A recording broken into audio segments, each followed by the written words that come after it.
How's everyone? Good? So today I want to talk a little bit about our Prophet Sallallahu Alaihi Wasallam in his early life as a child and when he was born, inshallah. And as you know, his seerah is, there's a lot to mention about his life story. And there's not a great detailed amount of information during his early life, because as you know, most of the events that occurred with him that are more famous and popular among the Muslims is what took place after his revelation, so after the age of 40. So most of the information we know about him, common information, is from that time. So I thought it would be good today to mention a little bit about him from when he was younger, because I don't think a lot of people really know some of these facts about him. So as you know, the Prophet mentioned in his hadith about the Muslim who is the complete Muslim. And he said that the complete Muslim is the one who loves him more than his own money, children, and himself. So the complete believer is the one who the Prophet is for him the most important person and the most beloved, more than his own self. And we hope to be among those people, inshallah. And so now someone might ask, well, how do you know what is most beloved to somebody? And the easy way to know that is to think about what occurs to the person in his mind, in his thoughts, and what's in his heart. So sometimes, or usually when you're in love with someone or something, it preoccupies your mind all the time. You're constantly thinking about it. When you first wake up in the morning, that's the first thing that comes to your heart, and the last thing before you go to sleep. So we ask Allah to make it that we think about the Prophet first thing when we wake up in the morning, and that he be the last thought in our minds before we go to sleep. So when someone loves the Prophet Sallallahu Alaihi Wasallam, he or she would make an effort to learn about him. Because they love him, so he deserves a level of respect. And to know about him is important because there's a lot of lessons we can take and use in our daily lives. So they would begin by studying his biography, reading about his statements, and memorizing the words that he said. And the person would put their utmost efforts to adopt his mannerisms and characteristics in their daily lives and interactions with others. And there's so much we can learn, as I mentioned, about him. So we'll begin a little bit about who he was, Sallallahu Alaihi Wasallam. So as you know, the Prophet is blessed in his body and in his actions. So anything he touches becomes blessed. And even the gatherings in which he was present would manifest his blessings. His mother Amina, the daughter of Wahb, mentioned about her pregnancy that she did not feel the weight of the baby, nor did she feel any labor pains when delivering him, Sallallahu Alaihi Wasallam. And we know this is something special to the Prophet and the mothers of the Prophets, because most women, as we know here, a lot of the mothers can bear witness that there is many pains that come along with pregnancy, and especially the labor. So the fact that she didn't even feel the weight of Muhammad Sallallahu Alaihi Wasallam in her stomach when she was pregnant is something truly amazing. So when Lady Amina delivered our Prophet, she said that a great light came out of her when he was born. The light was so tremendous that she was able to see the necks of the camels in Busra, which was a far distance from Mecca, where she was.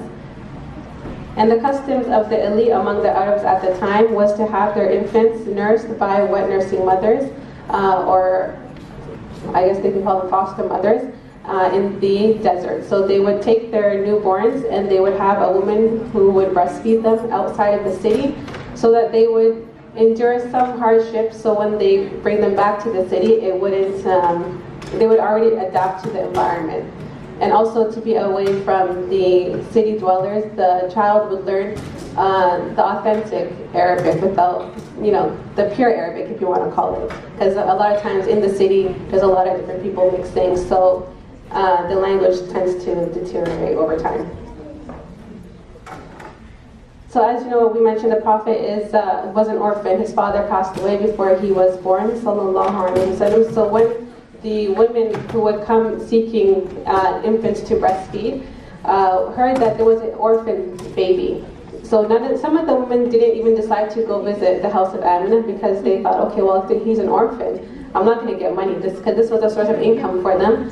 So they knew they weren't going to get a lot of money from Lady Amina because her husband was already passed away. However, Lady Halima, as you know, she was the one who Allah specified her to be the white nursing mother of our Prophet. And so when she came to the city, she heard about this orphan baby, and she too she wasn't inclined to take him because she knew there wasn't going to be a large payment for her. However, when all of her friends had took a child and they're ready to go back, she realized she's the only one who didn't take a baby. And the baby that was left was who? Prophet Muhammad sallallahu alaihi wasallam. So she thought, okay, you know what? I don't want to go back empty-handed. It's a little, embarrassing. All my friends have something and I come back with nothing. So let me just take him. And her husband encouraged her and told her, no, inshallah, through this child, Allah will bring blessings. And surely there were many blessings that she witnessed from him sallallahu alaihi wasallam. It was mentioned that even from the moment she took the Prophet onto her lap, her breast began to fill up with milk, ready to feed him and her children. Also, just a side note, Lady Halima had her own children other than Prophet Muhammad. She had a daughter, her name was Shayma, and she had a young son who was around the age of Prophet Muhammad, because as you know, if you're going to be a wet nursing mother, you need to have had a child in order to have milk to feed the other baby, right? So she had a son who was around the same age as Prophet Muhammad sallallahu alaihi wasallam.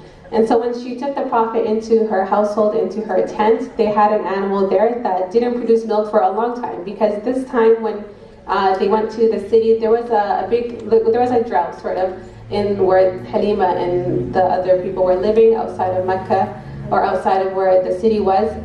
So they were in kind of a tough situation. They didn't have a lot of income. There wasn't a lot of food going around, so a lot of their animals weren't producing milk, and they weren't plumped and malnourished, I guess you can call it. So when she took the Prophet into her tent, the animal that she had, the udders became full and full of milk. So she said that herself and her children, along with the Prophet and her husband, ate their fill, and alhamdulillah, until they were full.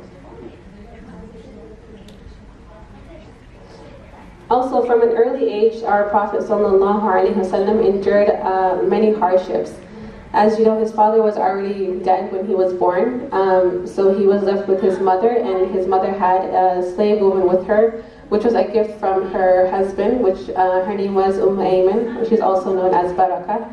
And so when Amina, one time she wanted to bring her son to Yathrib, and Yathrib at the time, or what we know now is Medina, at the time was called Yathrib. She wanted to take Muhammad there because that's where she had family. And on her way there, she fell sick. And so Amina and the Ayman and Muhammad, the three of them were on this journey together. So when Amina fell sick, and this was the sickness that led to her death, the Prophet at the time was barely 6 years old, between 5 and 6 years old. So you can imagine, and children at the time, they understand what's going on around them. So it's not like he didn't know what was happening to his mother. He knew something was wrong. She's not the same. She's weak now, subhanAllah, and he could tell that there was something wrong with her. So during her last breath, she said a few words to him. And so when she passed away, the Prophet put his head on her and he began to cry, of course, because this is his mother. So it was just him and Ayman that was left, subhanAllah. So even though he was young, this was for our wisdom, and this was to prepare him for what would come when he got older. So a lot of things that the Prophet endured from a young age was to ready him, so when he became a prophet, he would be prepared. So after his mother passed away, when they returned to Mecca, the Prophet lived with his grandfather, Abdul Muttalib, and his grandfather was the chief of the Quraysh at the time, so he was like the head of Quraysh. And he had a lot of other people who lived in his household. It wasn't just the Prophet, it was his children, his grandchildren, so it was a full house. And but he noticed that the Prophet sallallahu alaihi wasallam, even from a young age, he was very different from the other children. He started to notice that when his kids would wake up in the morning, and with us as well, your hair is a mess, you have all this stuff in your eyes, you look a certain way. The Prophet though, however, sallallahu alaihi wasallam, when he woke up, his eyes were bright, he didn't have any crust around his eyes, and his hair, it looked like somebody had put oil and combed it. So his hair was neat, his eyes were bright, so he thought, okay, this is not normal for children to wake up and already look like someone had fixed their hair for them. So he started to notice small things from him. Also, when they used to eat together and the Prophet would eat with them in their sessions, their food, even though it was small amounts, there would be blessings in it, so they would be full from the small amount of food. And in the days that he wasn't there eating with them, the food wouldn't be enough. So these are small things that hinted to the fact that the Prophet was a blessed person.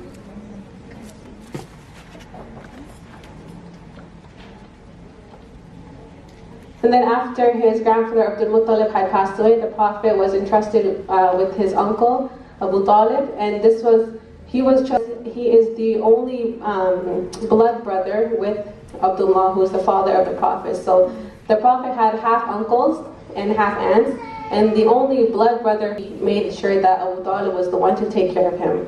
And this is kind of the end of my lesson. I know there's a lot more to say about him, but when you have a child, you can only do so much.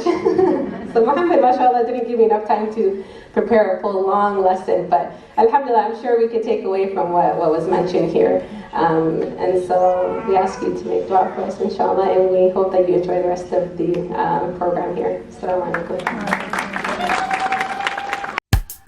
سبيرنا نورو إلى أمر